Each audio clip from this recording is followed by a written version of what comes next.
All right. What's good? What is good?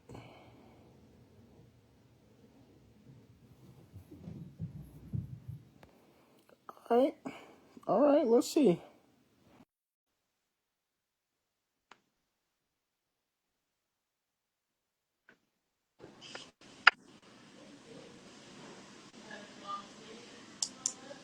Hello? Hello? Hello?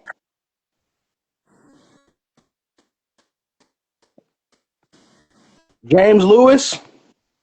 I'm here. Yeah, what's going on? I seen you was live. I wanted to join in. Why'd you send a request to get up?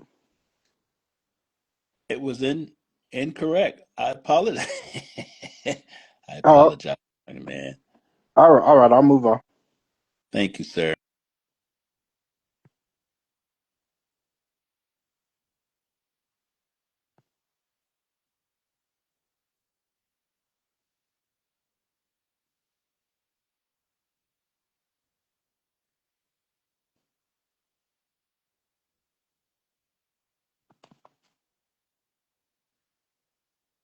Okay. C. Joseph?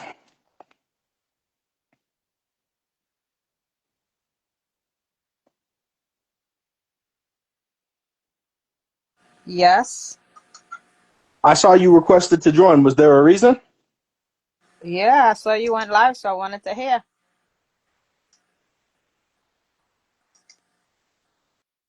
Okay. I thought there were people who were actually. If y'all got questions, request to come up to the live, please. Request to come up to the live.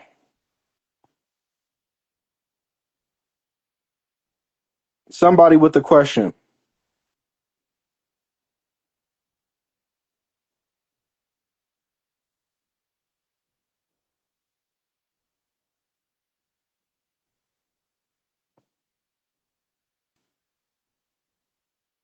All right, let's see.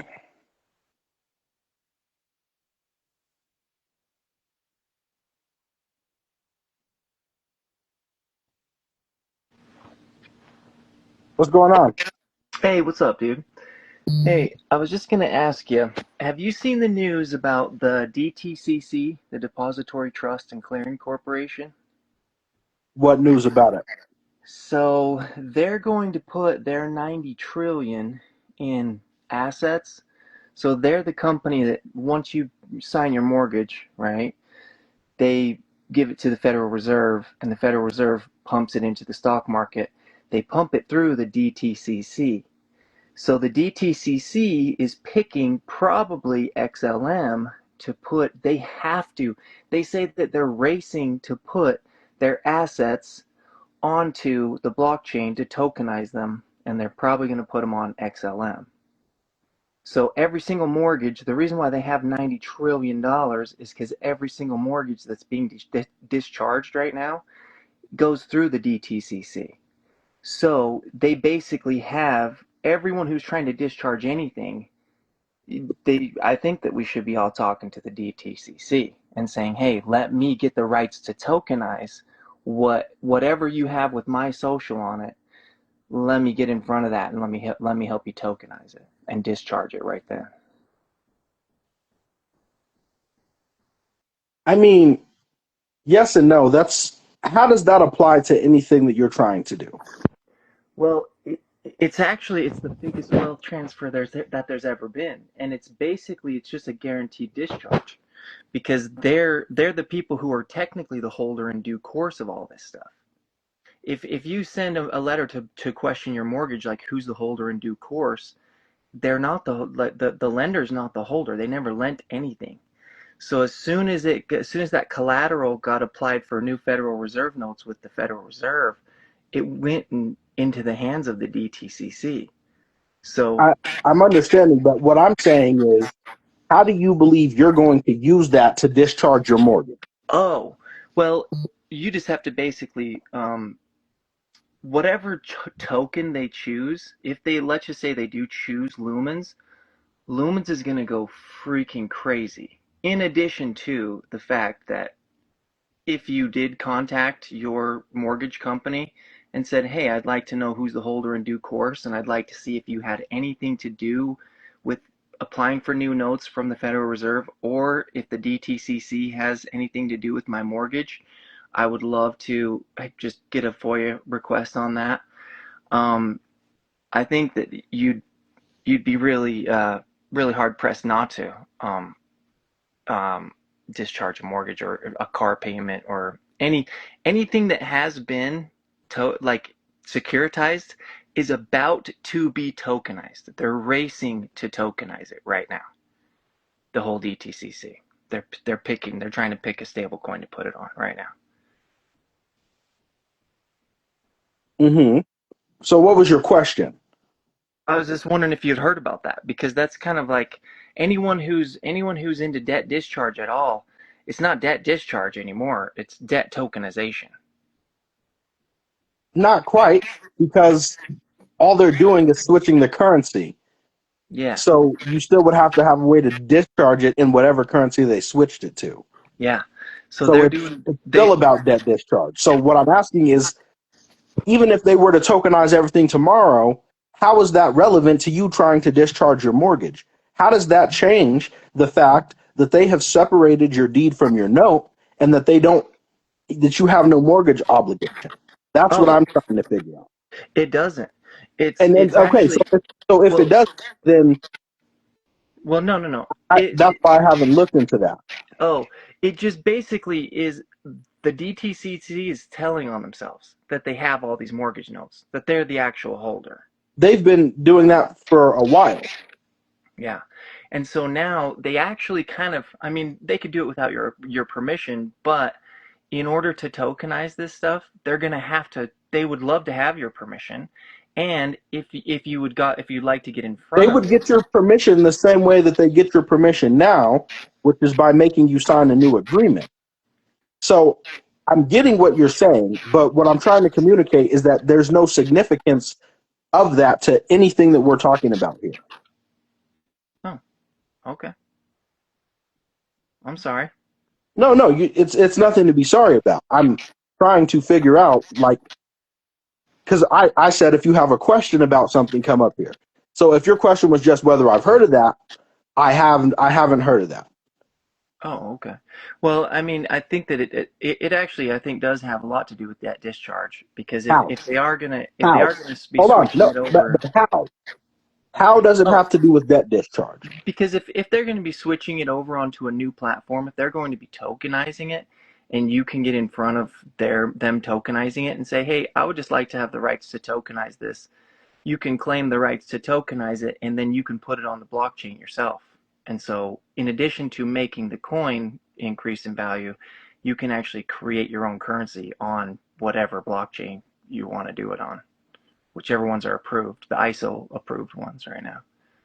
But what is the benefit of that? Because if we were to say right now, that's no different than me signing the contract in a way that they can't trade it on the secondary market, and then I just put it on the secondary market and trade it for them.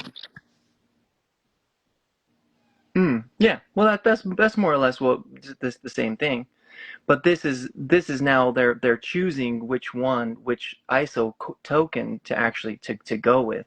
So not only is it just basically a huge heads up on stellar lumens is going to be insane, because look up what the DTCC is saying about where they're going to park their $90 trillion soon.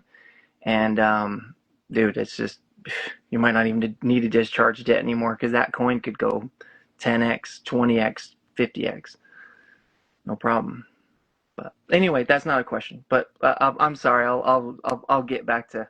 I kind of wanted to ask a question. It was more of a statement than a question. So No, I you're good. apologize. I was just clarifying because that didn't really sound like a question. It was more like you just telling me what was going on with the DTC. Yeah, the DTCC. They've got everyone's securities. And they're gonna have to. They're moving them right now. So And they've been doing that for a long time. Yeah. So I understand that like you could maybe pick the token and get ahead of that. But what I'm saying is, if I'm somebody who's trying to discharge a debt, how does that information help me discharge the debt? Well, knowing who holds it, knowing where the holder is key. Because if whoever only the holder can enforce the collection of the debt, right? And that's who holds it, right? Isn't it the DTCC that takes it from the Federal Reserve? Not quite. They might cash in the initial instrument, but the rights of the obligation sit with a different company than them. Like once they pass it on to like the stock market or the mortgage-backed security or whatever they give it to. The original issue discount is the only thing that passes through the DTC. Anything that they're doing on the secondary market, trading, and anything after that has to do with whatever trust entity the obligations rest with. So the Hmm. DTC is just a pass through. So how do they have 90 trillion then to put on blockchain? That 90 trillion is maybe coming from percentages of those OID, but when we're talking about the obligations from your contracts, those rest with whatever company is holding the note. Hmm. But there is no note. There's no one. I mean, who's The holding? initial application that you sign, the Right. initial contract that you sign is the note. But aren't they just able to take that to the Federal Reserve to apply for new Federal Reserve notes to be issued? Yes, but that means they are trading the promissory note for those Federal Reserve notes. But they still hold the Federal Reserve note and trade the Federal Reserve. The DTC is not holding the note. Don't they have to give the collateral to the Federal Reserve in exchange for the issuance of new Federal Reserve notes? Yes, but that means they gave them the collateral, and that's all they have. They have the collateral note obligation.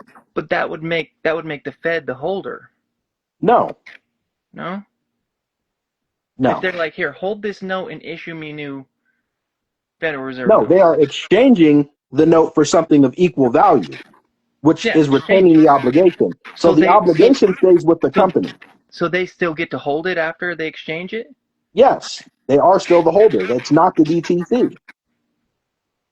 So they get to hold the note and still get the Federal Reserve notes at the same time? They Yes, don't have to exchange? they get to. Okay, when I am speaking in the note, I'm speaking of your obligation. When you sign a note for a contract, there is the actual note that you signed, and then there is the obligation that is created by the note that you signed. Hmm. They exchange the note for Federal Reserve notes, but the obligation remains with the entity that cashed it in, which is why they can transfer the obligation to a trust. So the trust is the one holding the note, which is why when you're discharging, you have to show that the trust is holding the note. The DTC is not a part of this. Hmm. Interesting. Okay. But it passes through so the note does pass through the depository trust and clearing because they have to have a clearing bank in order to make the transaction, right? Yes, And the DTCC is basically their clearing bank. yes. Okay. Great. Okay. Sorry, I'm just still doing research. No, you're all good.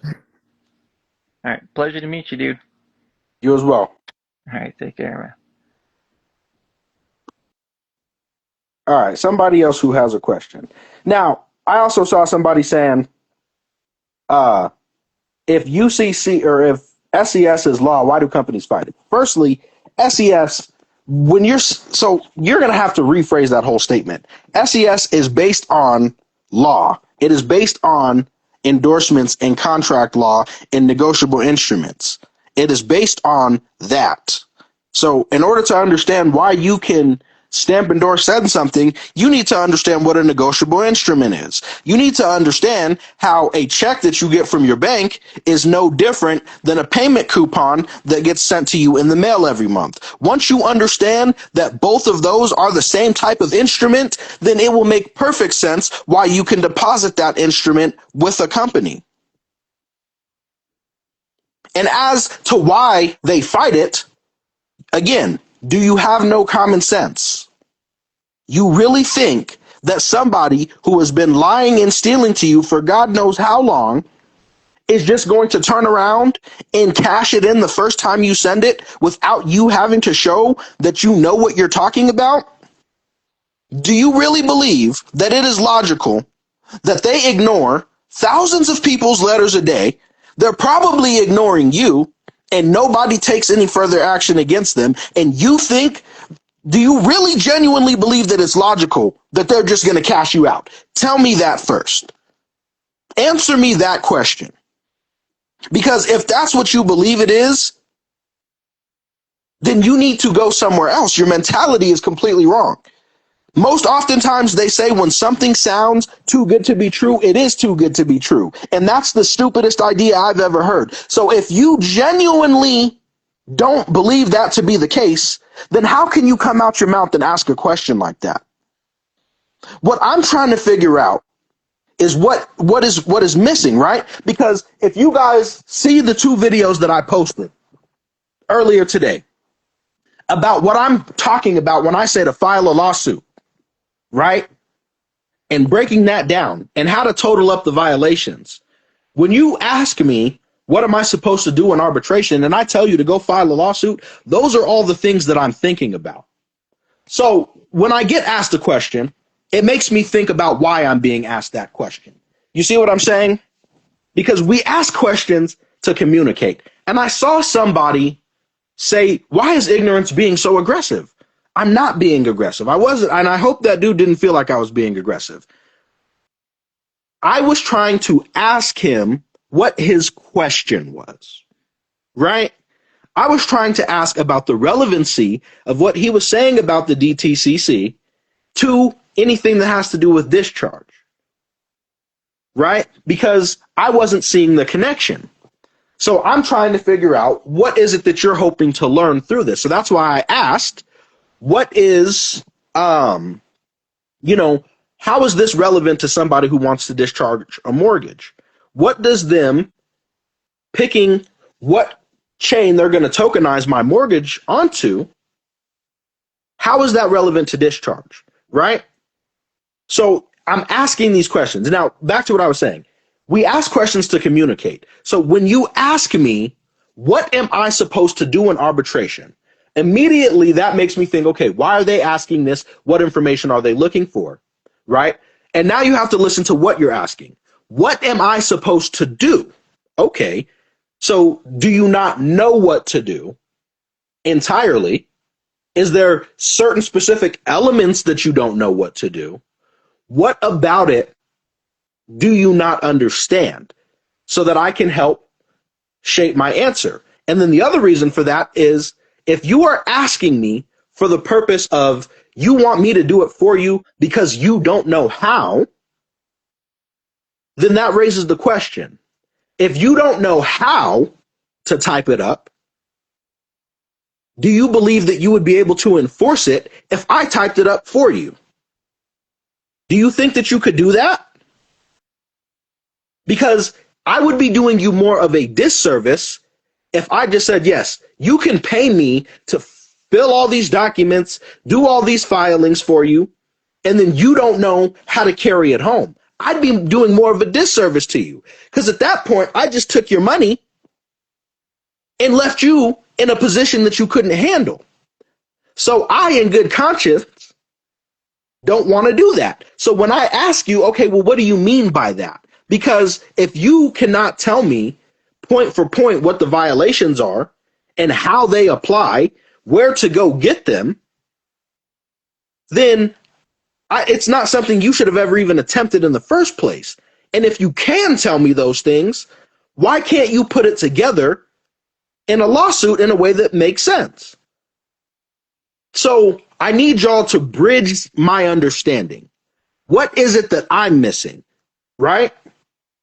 Because when I come out and I say, oh, you just didn't understand this, you didn't understand this, you didn't understand this, that tends to make people upset. But at the same time, I can prove to you with empirical data that you don't understand what you're doing. I can show you exactly why your line of thinking is wrong, where your line of thinking went wrong, but then it's a problem. So, with all of that said, I'm about to bring some people up. If you have questions, let's start with this person. Velvenet, I don't know. Let's see. Because either you understand how to do it or you don't. What up, So man? help me. What's good? Hey, I get what you're saying, man. What up, man? It's been a long time, man. What you been up to? Just working, man. Working Yeah, every day. yeah, about the lawsuit. All you gotta do is read the terms and agreements of the contract, right? Uh-huh. And then, it tells you in the terms and agreements of the contract what to do. You can use that against them. It's all wordplay. You know what I'm saying? I do. You can use breach or fiduciary duties because we gave them the right to act on our behalf as third party. Yep. So you can use that. You feel me? In the Yeah. lawsuit. Plenty You more can use that. information coming out soon. You can use But that. before, what's up? I say you can use that in a lawsuit. What you were saying when you get them the permission to act on your behalf as third party, you can use that. And then how they breach of fiduciary duties. That mean they supposed to be filing our taxes, discharge and everything. This in the prospectus. They tell you every 31st of the month the note or remittance is discharged. So you can use all of that in the lawsuit. See, How they and violate it. again, I don't think they picking up what you're saying, right? Because I again, feel you. he's telling y'all right now. They talk about when the remittances due, when they're supposed to be filing taxes, where in Right, their prospectus documents. So you right, have to be able to go read those prospectus documents right, and right, right, pull what he's talking about. right. See, that's the thing. They ain't we, man. You already told us that Did you years have ago. a? I know. Did you have a separate question? No, I ain't really got no question. I was just want to get them break it down to them like you doing. All right, I'm gonna go ahead and move on to the next person then. Yeah, I'm gonna get up with you next time. All right, bro.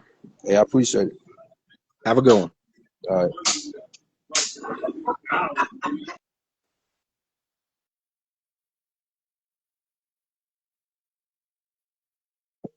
All right. Anybody with a? Let's see. Joseph S. Pasqua, I think.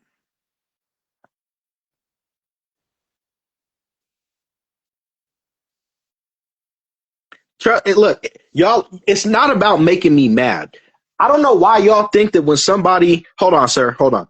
I don't know why y'all think that when somebody get on here with a little bit of passion in their voice that they're upset. I am genuinely trying to find out what is missing. I'm trying to find out what it is people don't understand so I can give you what you're missing. But I can't give you what you're missing if I don't know what it is.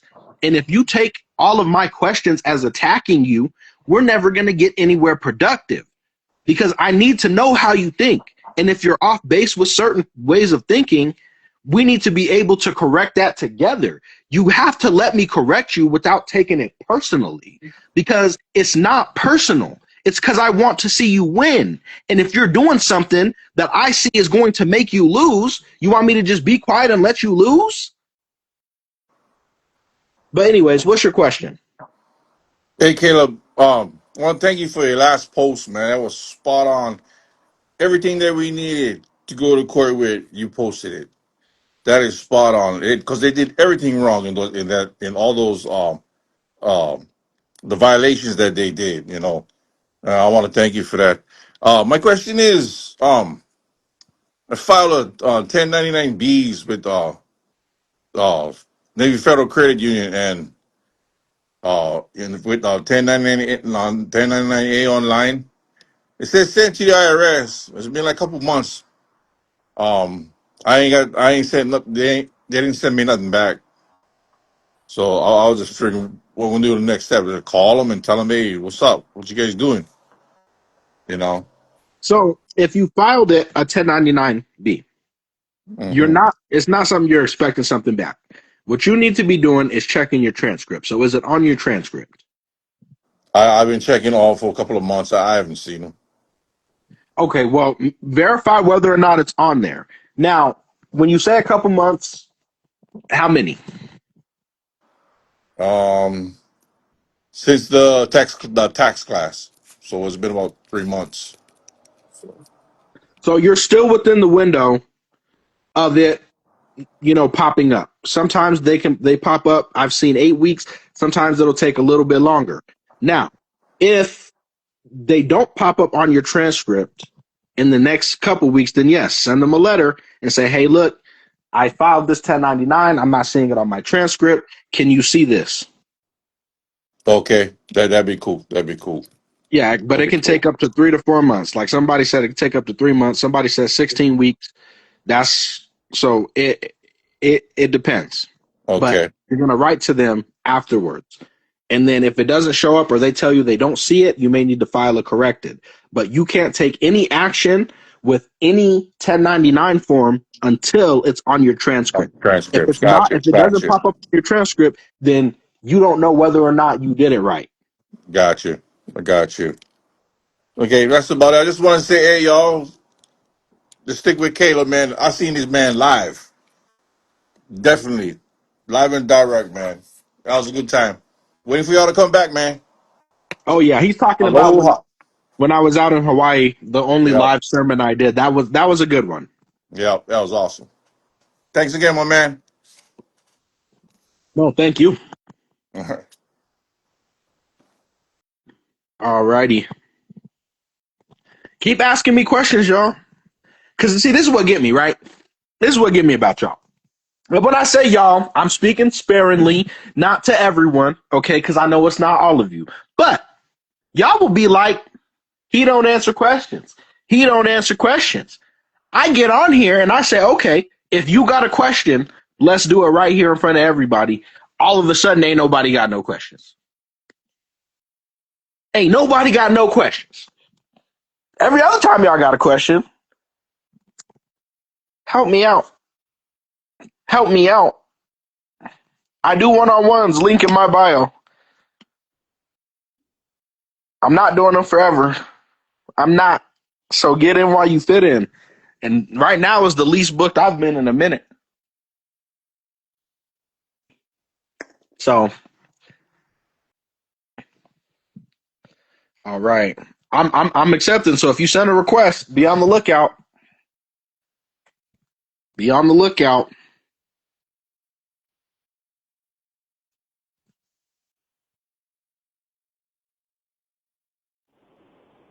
Hello?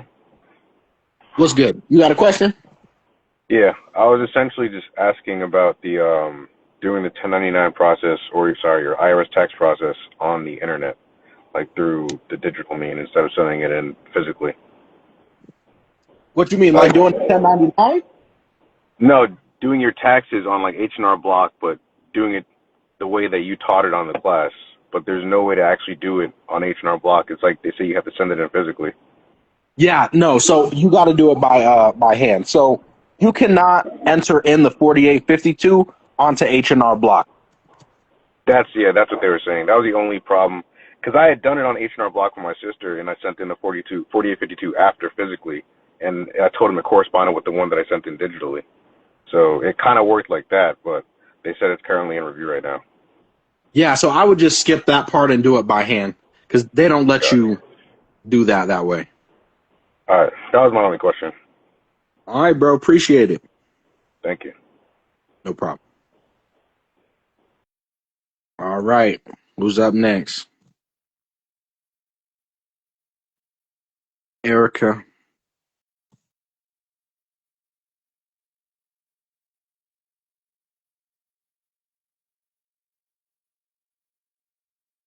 Going once.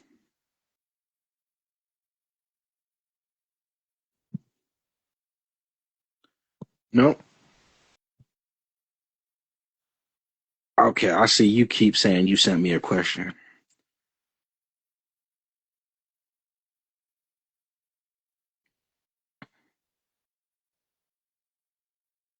You said you have a question about private banking.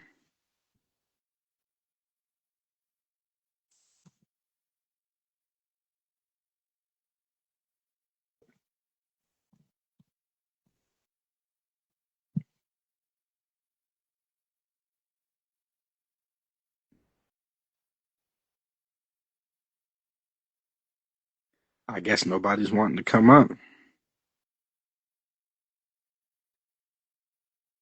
Anything. Oh, can you hear me? I can. Okay, cool. Let me turn my camera off. All right, what was your question? All right, yeah. So first of all, I want to say thank you for bringing me up here.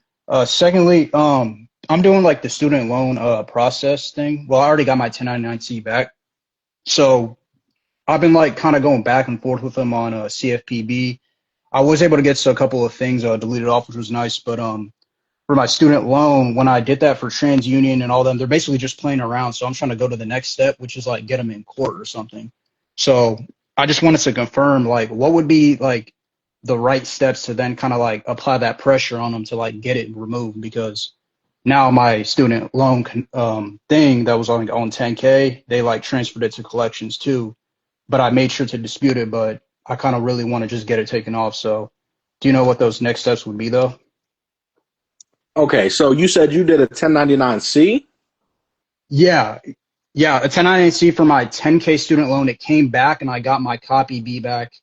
Um, and I like attached that to my complaint to the three credit reporting agencies, but they're just kind of like playing around. So I get it's an administrative process, but I'm just trying to see like what my next steps are so I can take those. So you submitted the 1099-C that you got back as a part of your complaint, and what did they say? The copy B. So when I submitted it back, I also asked for a debt validation letter. TransUnion and Equifax just said, "Oh, we confirmed it with Nelnet," and Nelnet said everything was good. When I went back to Nelnet and sent it to them as well, I told them to provide me the debt validation or whatever. They gave me like the master. What the hell is it called?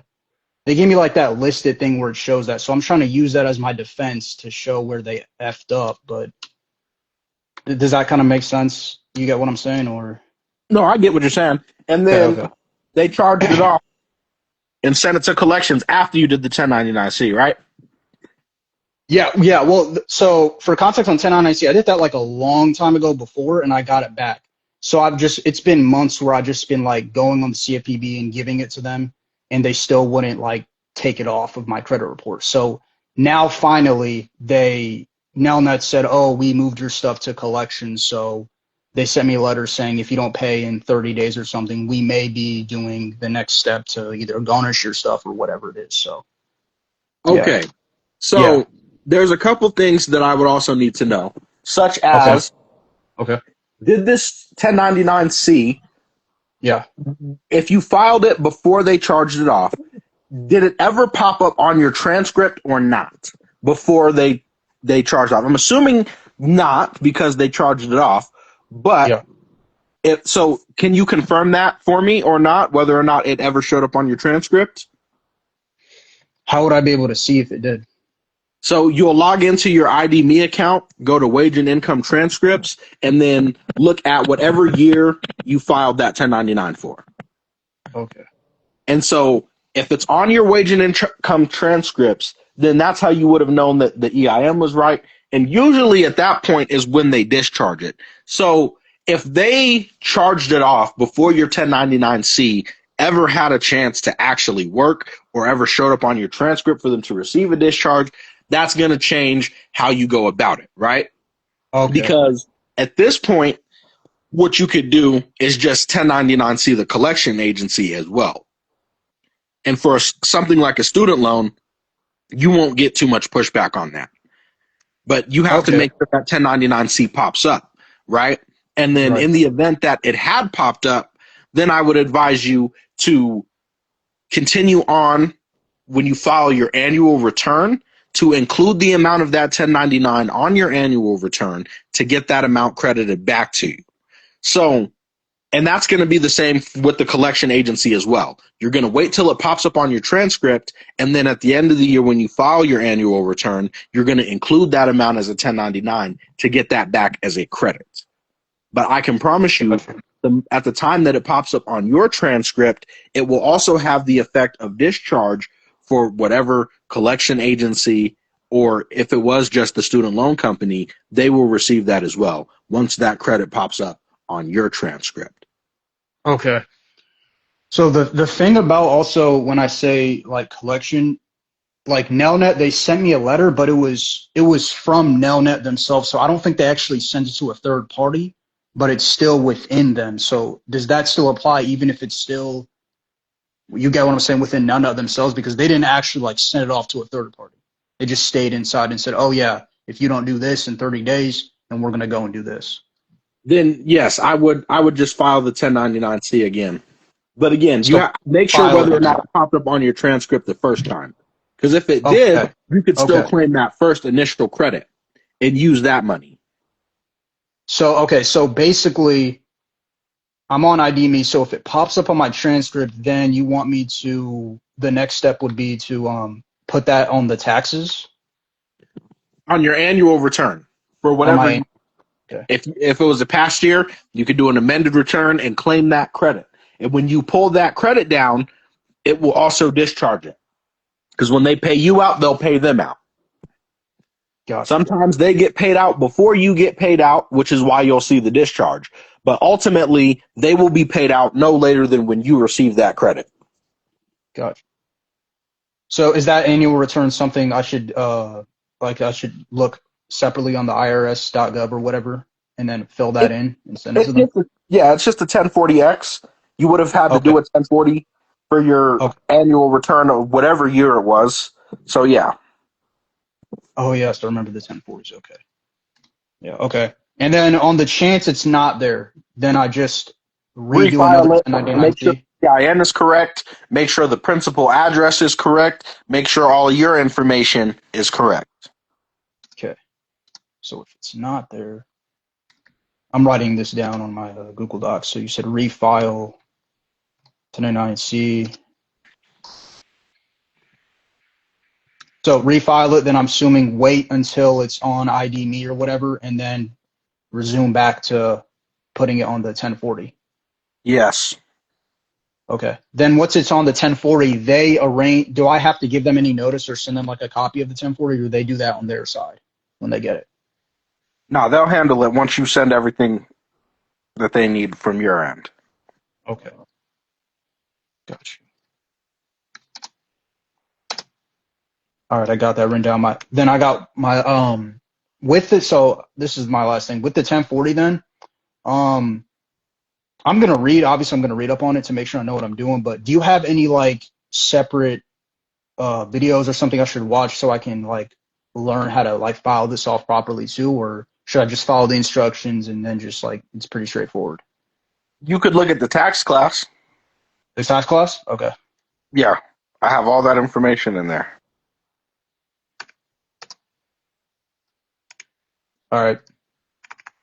But would you say it's pretty straightforward then to file the 1040 then, even if say if I just like Yeah, I have examples in there for how to do it. examples? Okay, cool. All right.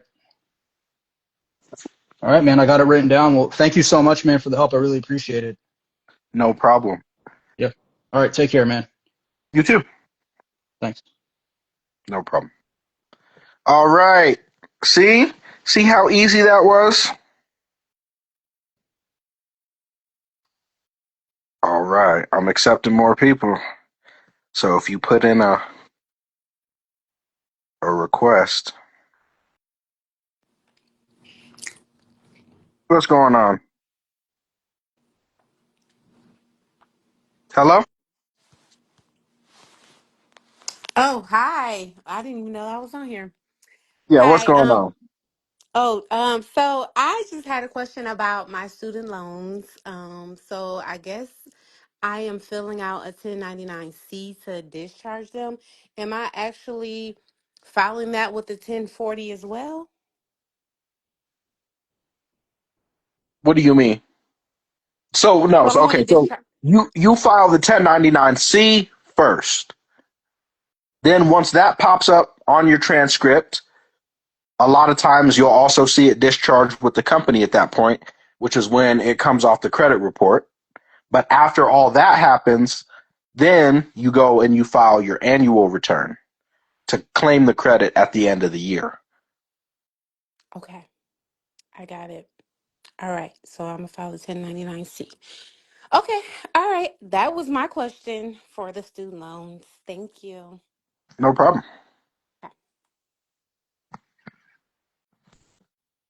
All right. Oh wait, why is this being weird? This says I have nine. How are you gonna say I have no request to join, but then there's clearly requests to join? Mm. Okay, here we go. Here we go.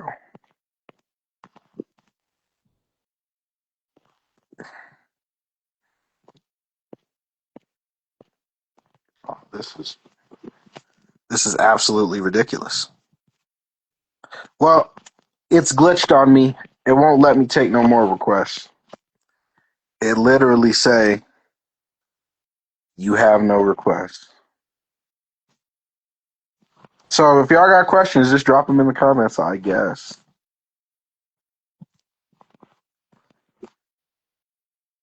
I guess.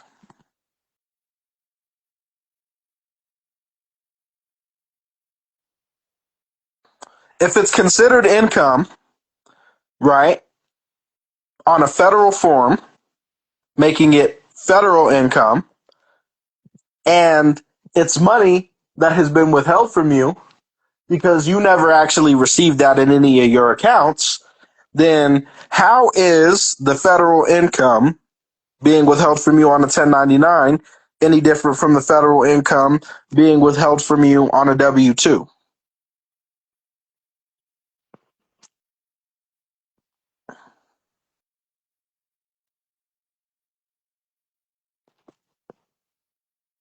So there is your answer.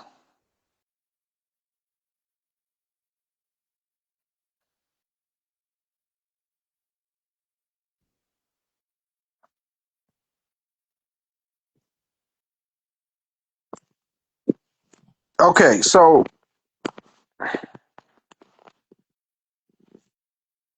I'm inviting you up.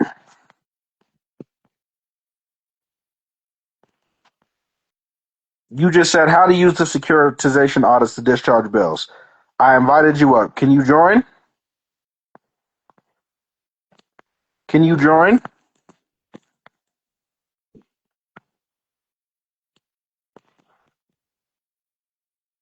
No different. All gifts are tax class 5.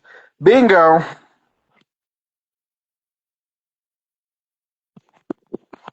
Okay.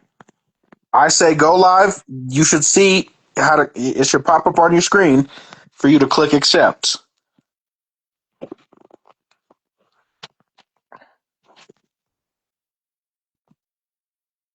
It should pop up on your screen that I want to go live with you.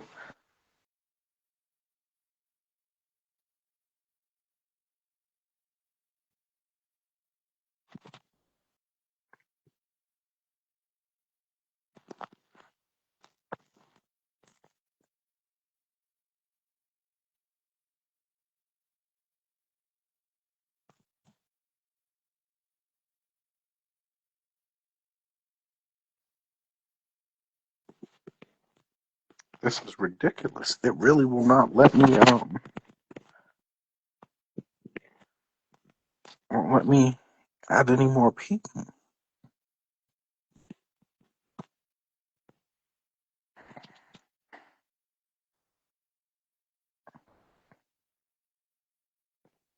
No, I've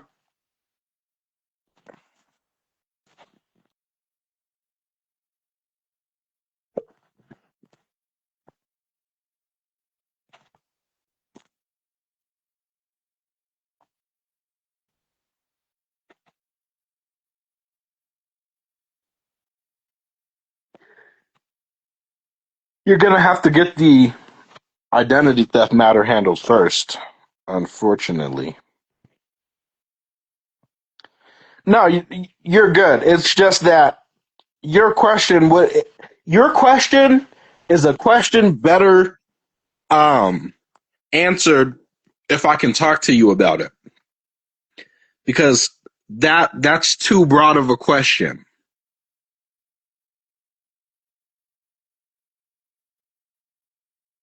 That process is 100% successful. They cannot stop you from transferring a debt into your trust any more than you can stop them from selling your account to collections.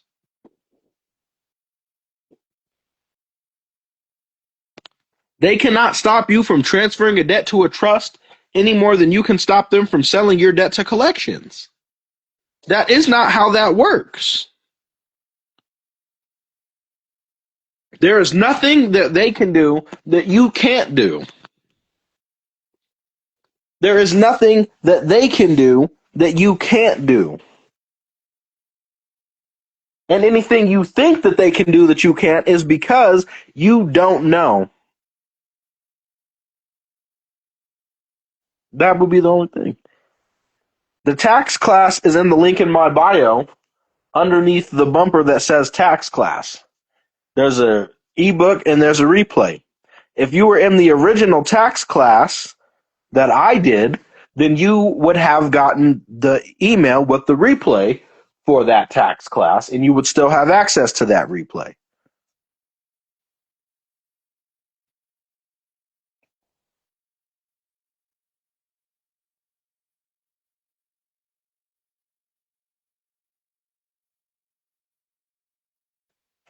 When it comes to wage garnishment, they didn't they probably didn't have the authority to garnish your wages. So I would look at who it is they have to get the authority from to garnish your wages and whether or not they have copies of that approval. Then you have to start getting into whatever definitions of income or whatever they're saying that you owe. So it depends.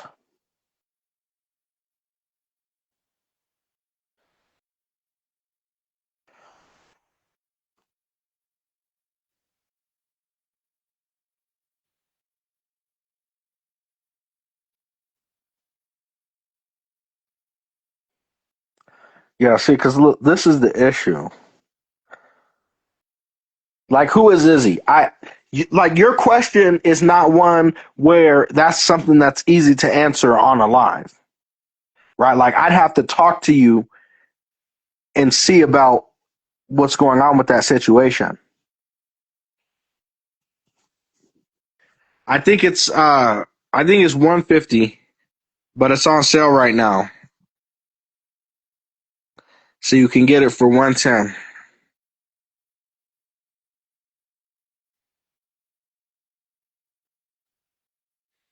I mean, yeah, you could lean them, but that's a whole other process. And if you don't have understanding about other things, like, it might be more efficient to dispute that, but again, there's too much that isn't known about it.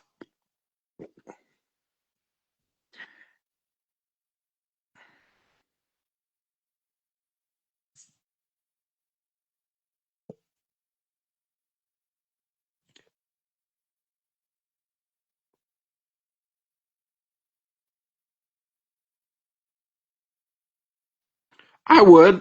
I would in that case I would file bankruptcy.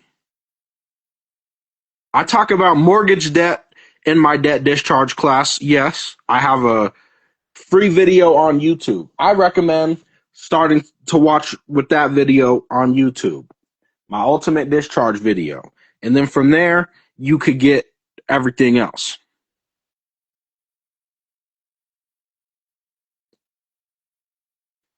I talk about mortgage more in depth in my securitization class, where I give you a quiet title lawsuit and um, I give you a quiet title lawsuit and show you how to use that to sue for the title.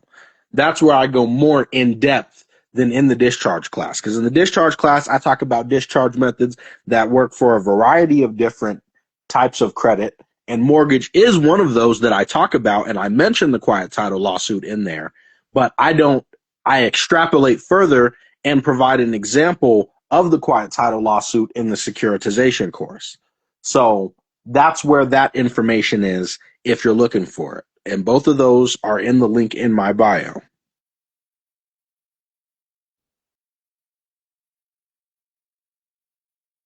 If you sold the home 3 years ago, there isn't too much that you could probably do. And the reason for that is it depends on how you attack them. But the most that you could do is try and sue for damages and say that you were defrauded.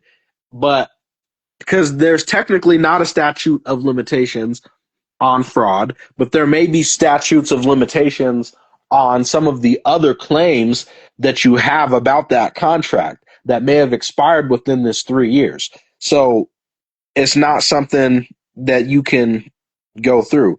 No, I'm not only answering the new people's questions. I'm answering questions that make sense, right? So you keep asking people any success with private banking, any success with private banking, or asking me, maybe you're asking me if people have had success with private banking, I'm assuming. Um, so, but that question, that's not a specific question because what type of success are you looking for when it comes to the private banking from somebody, which is a process they just started less than 2 months ago with a minimum of 2 months for them to be waiting. So what are you asking? It's not that I don't see your question. I don't know how to answer that question. What type of success are you looking for? What is your definition of success? And then what would you like to see to help you understand that success? Like, what are you looking for? Even if I tell you, yeah, because I did do the private banking process before I brought that to all of y'all. So I know how that's going. So I did it. I had my success with it. I can tell you that if you're looking for an open-ended bank account, that is one way to get an open-ended bank account, and being able to process notes through that account, being able to use that account for whatever purchases you might need. What is the question?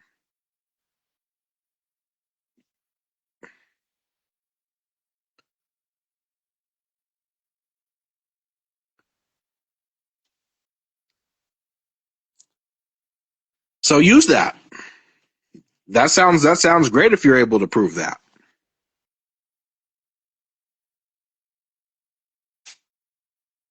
Now, Miss Elantris, if you would be so kind as to elaborate on what you mean with the private banking, I would be more than happy to answer your question.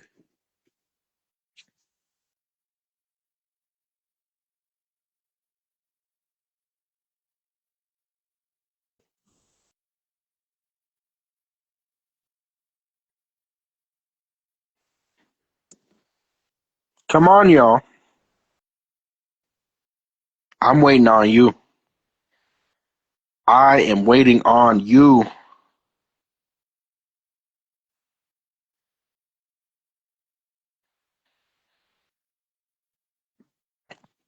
You said they still proceeded with the foreclosure process.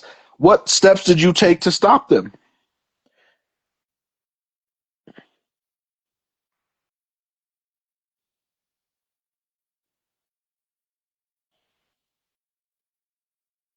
You're opening an account with the Federal Reserve Bank that governs whatever sector of the country you live in. You're sending notice to the Federal Reserve Bank of New York.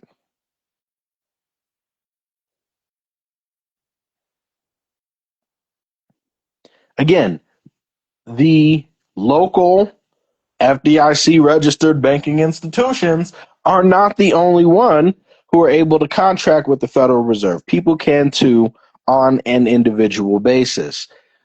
A lesser educated person will try to tell you, you can't do that. You can't get an individual account with the Federal Reserve. Well, a less educated person also wouldn't know that I'm not talking about that type of account.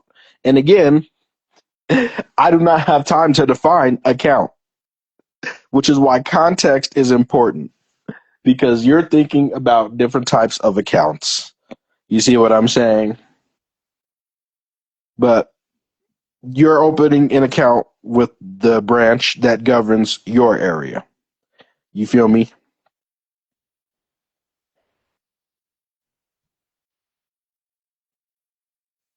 Yeah, you're going to have to sue them. You're going to have to take them to court. And if them coming to repossess the car was further violations of the contract, which it is, you're going to have to sue.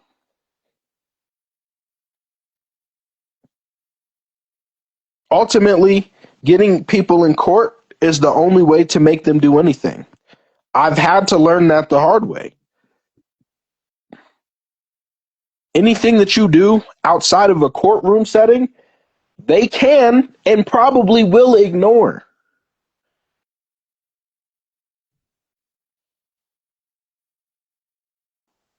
What do you so hold on. What are you saying don't even bother if you don't have a trust set up? What are you talking about? Because who so where are you getting this information? Right? Where are you getting this information to tell him don't even try without a trust? Because one, that's just incorrect. But two, who are you to tell him that? Respectfully, again, with the utmost respect, what have you discharged? What successes have you had? How many mortgages, how many credit cards, how many auto loans have you discharged before you're telling somebody don't even try it without a trust setup? Please answer me that. Just loud and wrong. Who told where did you hear that? Who told you that? Because it wasn't me.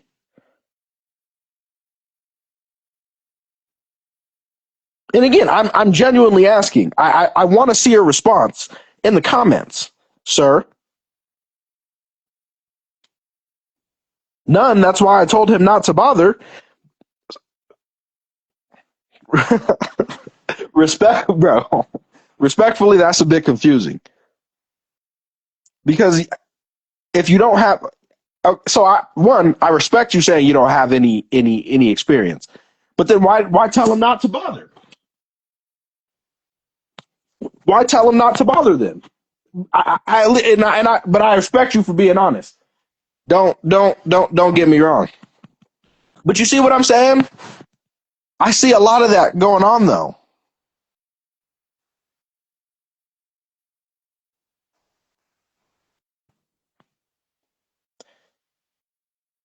You didn't know what to do.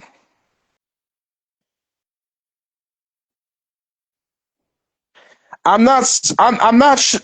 I'm not so sure if you were getting ignored so much as getting lost in the sea of comments.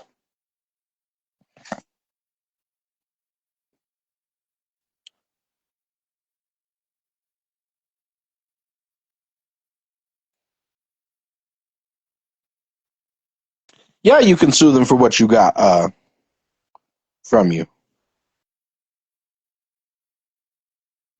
No, you're honestly all good, bro.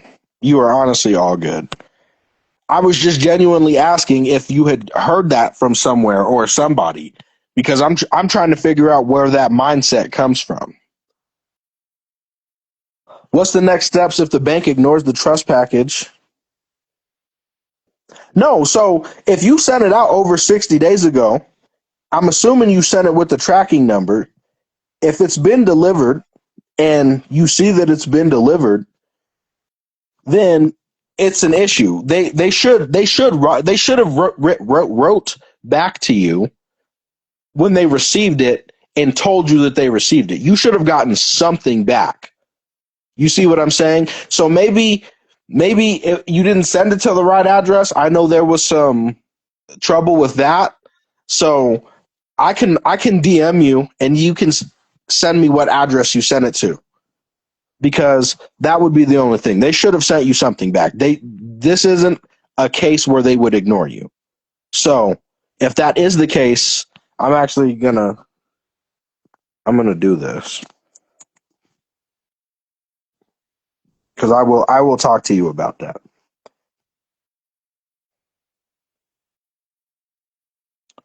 You need help with the lawsuit. Okay. Okay. I can help with the lawsuit. See, now we're getting somewhere. You did the audit proving that. That's something I can help with. Literally, go look at the two videos I posted right before this, because that will help you with that. Also, I know I don't be checking my DM, but I will. I'll DM you and I'll send you a link to book with me, and it'll be on me. Um, Drywall skills. I'm I'm gonna talk to you because I respect how you did that. Uh,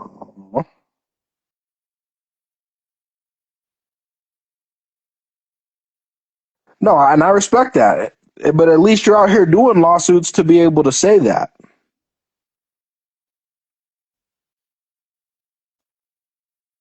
I'm 1 away from paying off my 30 years mortgage or still traveling people to help them.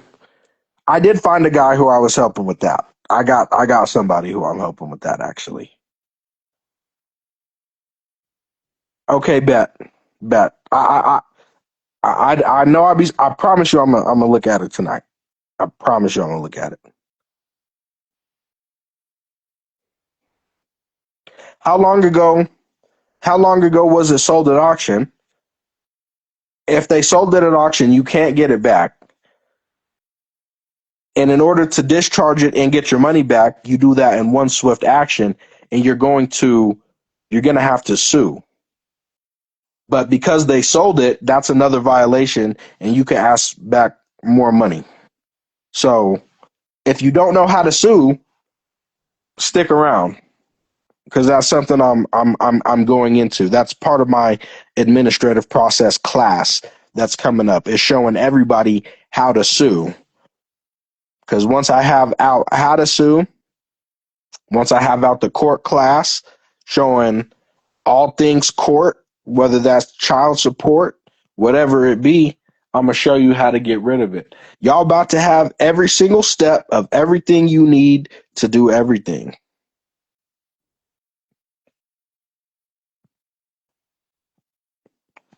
December 2024, yeah, you could still sue. You could still sue. December 2024, yeah. Especially if they still saying you, oh, that means the contract is still within its life, and that means that you can still claim violations on it. It's only when you start getting outside of the life of the contract that that stuff starts getting tricky. But I literally have the administrative process part coming up because that's the main thing everybody's missing. But in order for that to make sense, I had to first do the trust class to make sure that people had that set up. More important than that is the national status. But again, none of those have to do with discharge, which is why we're going to do the administrative process, then get back into discharge, or maybe one in the other.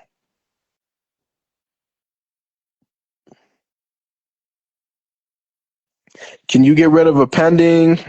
It was a self-defense matter. It depends on if the other person is bringing the suit or if the state is bringing the suit. Because if it's the state, you can.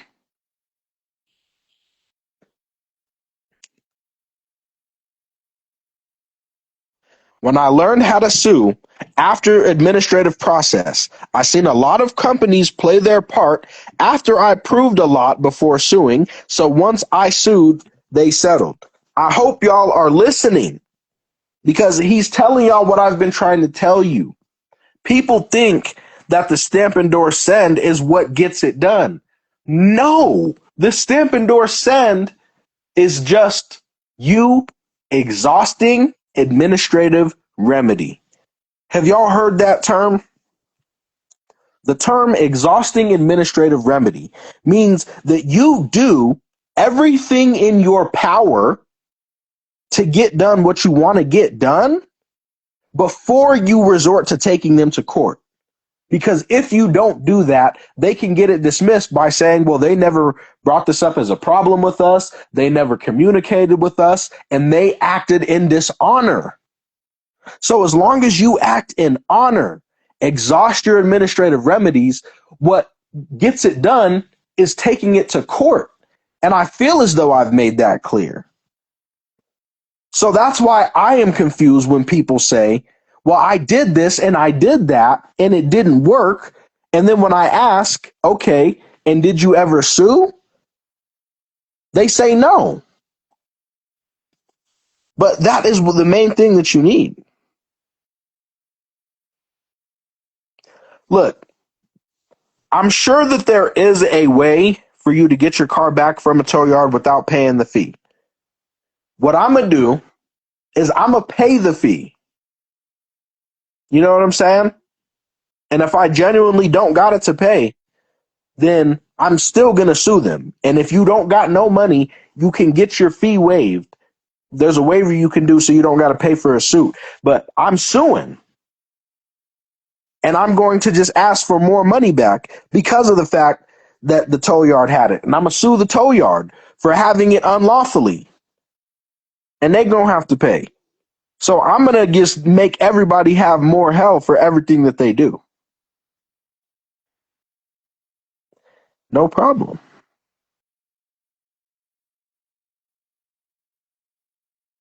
I don't know who said I don't sue Eileen. Because I have always done both. As a matter of fact, leaning and suing is better sometimes.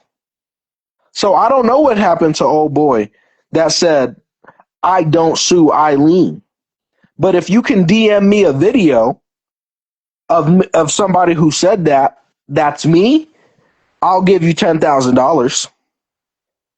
If you can DM me a video where I say I don't sue Eileen, I will give you $10,000. This live is my witness on Jermaine. And I put that on Jermaine. You can possibly sue for garnishing wages, depending on the circumstances. You can DM me because you asked nicely. Now that's 3 people I got to DM. Hold me accountable, y'all.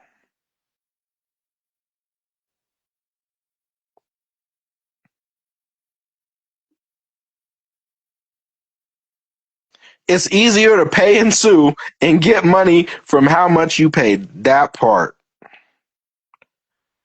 If you got the video, so right now, the tax class, well, at that time, the tax class ebook and the video were buy one, get one.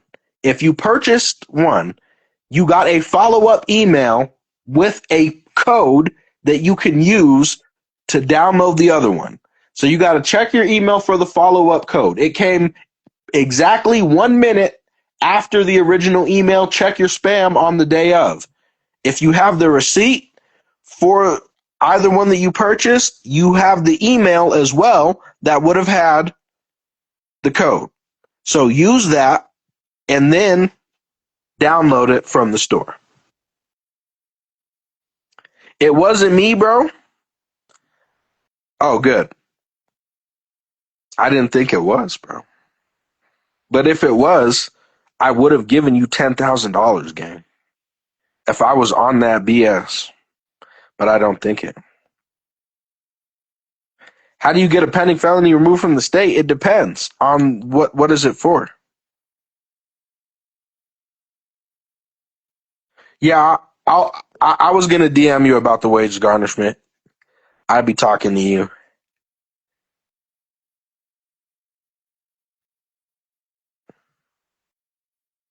If you were in the original tax class, you wouldn't. The ebook wasn't a part of that. The ebook was for people who got the tax class right after I dropped it, who got the replay. It was a promotion. If you were in the original tax class, the ebook wasn't even out yet. Yeah, the tax class is on sale and the ebook.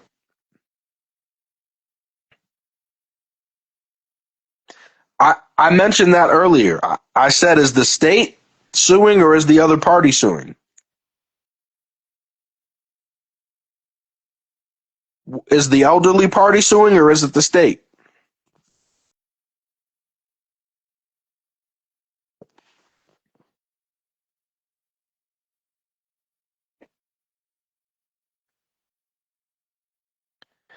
It depends on what the wage garnishment is for.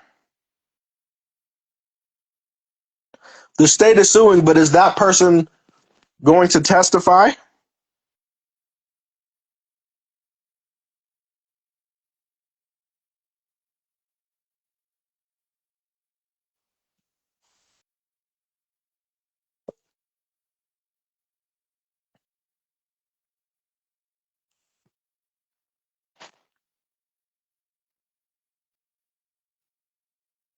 Okay, then yeah, there's probably something that you could do.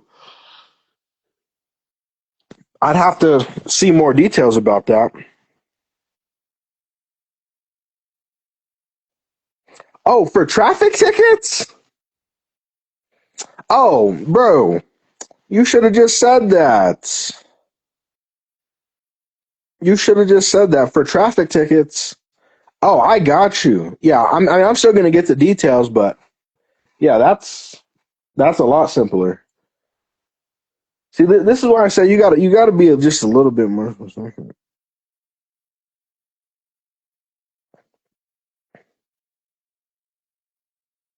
Yeah, no, I remember I did. Did I not send you the link? Okay, I got you because I do remember commenting to you.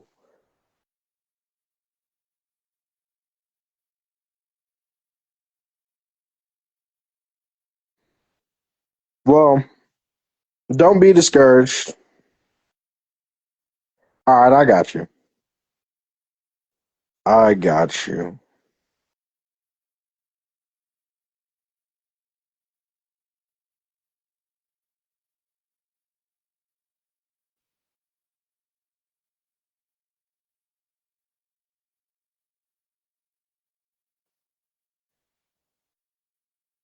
I said the people who got it when I dropped the replay got a free copy for for like however long I was running that promotion.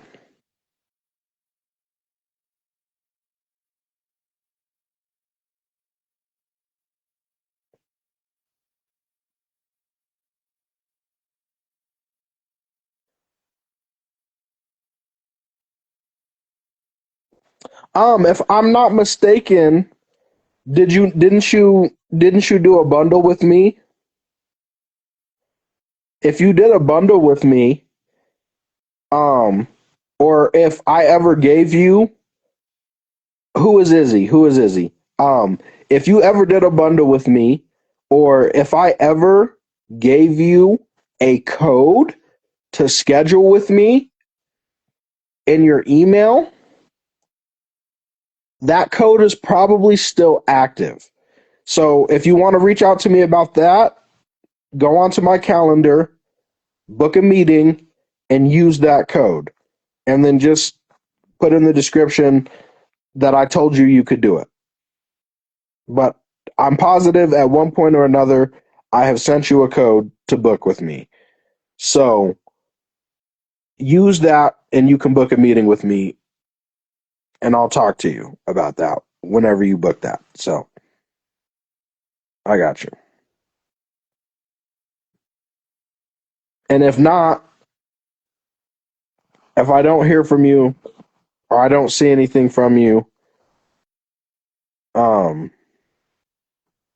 actually, matter of fact, just DM me whether or not I have given you a code or not. Look in your email if I have, or look in our DMs and tell me if you have or haven't. So when I go click on the DM, I will see whether or not I have sent you a code or not. And if I didn't, I will send you one, and then you can book it that way. There.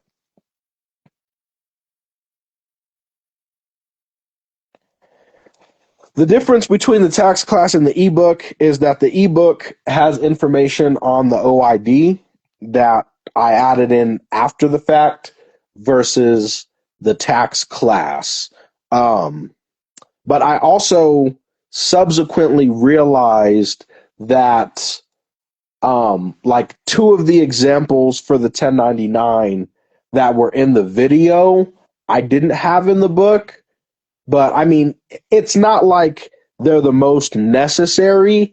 Um, like I do explain a little bit what to do with those, and that can um you can, if you know what you're doing, then it's not something that will harm you. But maybe I will go back and add those two into the ebook going forward. But other than that, the ebook, they both cover the same thing. The ebook covers one extra thing. Um, you have, but I'll DM you. Okay, yeah. So then just book a meeting with me. Then you're good. Yeah, no. Look in your email. Somebody said I still have access from way back April 11th. So you just got to check your email. I guarantee it's there. And if not, uh, I was I'm still working on the Remedy Room 2.0. Um, but one nice feature of the Remedy Room is that if you join the Remedy Room, you'll be able to have a tab that will have access to everything you got from me. So it'll all be organized when you log in to the room. So if you've ever lost something that you bought, it'll still be connected to that account if you use the same email. Yeah, so in the case that you don't have the email but the receipt, which that shouldn't be physically possible because they literally send at the same exact time. But in the case of that, if you join the Remedy Room, then it won't matter because you'll have access to all of it.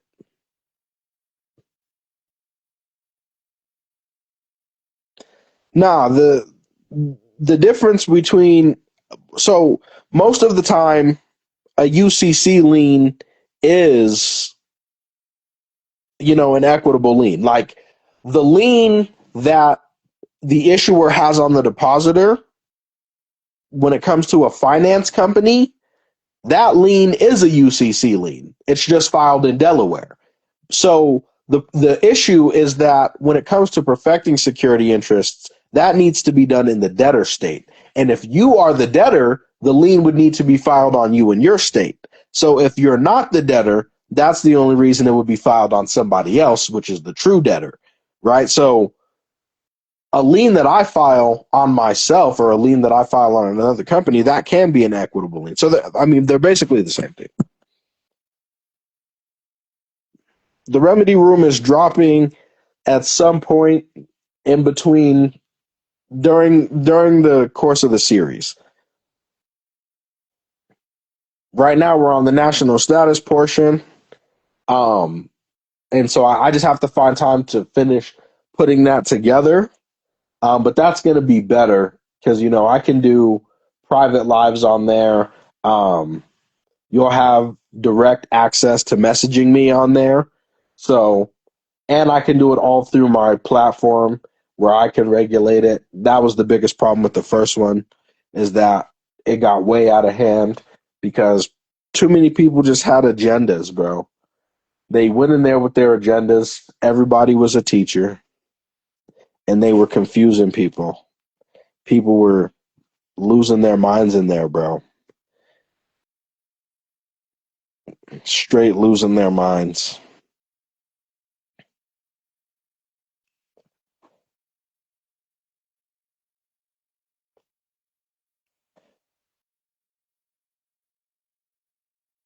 It'll be through my Stand platform.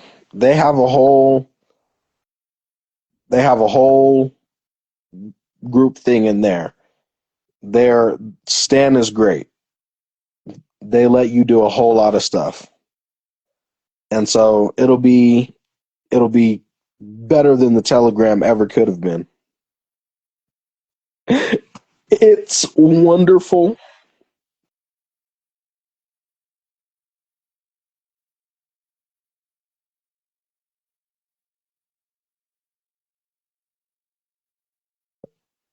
All right, y'all. It's time to go ahead and wrap it up. It's been real. It's been real. Just ask it. Just ask it right here before I get off, family. Ask it right here before I get off, families. Now is the time, bro.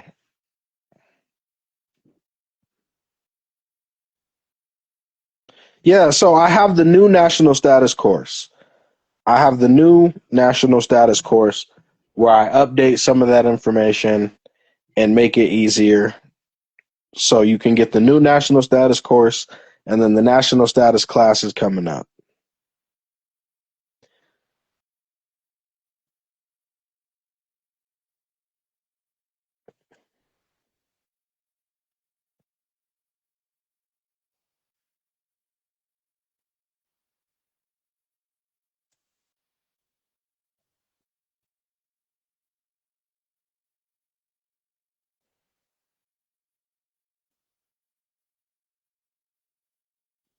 No problem, y'all. It's been real.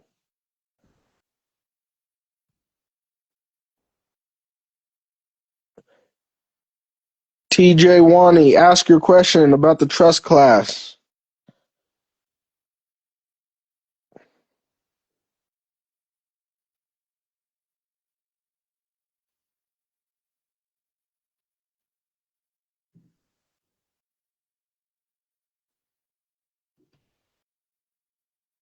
Good night, y'all. Good night.